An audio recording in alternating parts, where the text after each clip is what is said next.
Bonjour, j'espère que vous êtes en forme aujourd'hui pour notre journée consacrée à votre forme et votre bien-être.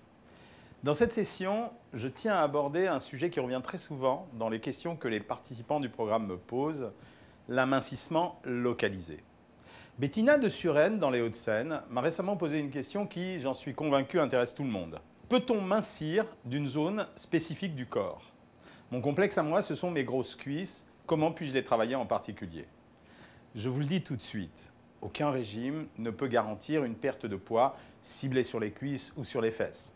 En revanche, la graisse abdominale est celle qui part le plus facilement.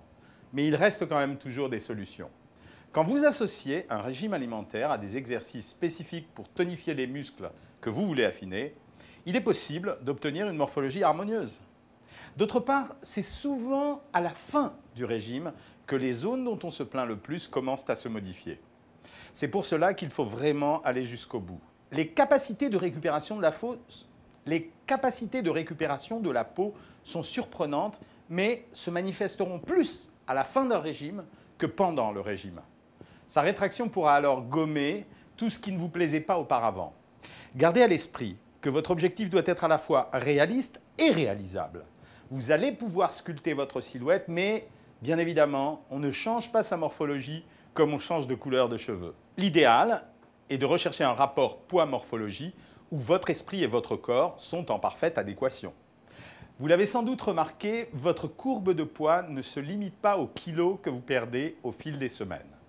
Vous avez aussi la possibilité d'y entrer toutes vos mensurations, tour de taille, de hanche, de biceps, etc. Il est en effet important que vous preniez ces mesures-là aussi le plus régulièrement possible. Elles témoignent des changements visibles sur votre silhouette. Il n'y a pas que les chiffres sur la balance qui comptent. L'évolution de vos mensurations va également représenter une grande source de motivation pendant ce régime. Je vous invite donc à en tenir compte. Pour finir dans cette session, je vous propose de réaliser au quotidien l'exercice de la chaise. Essayez-le, à l'action. Je vous garantis que ça va payer. À demain!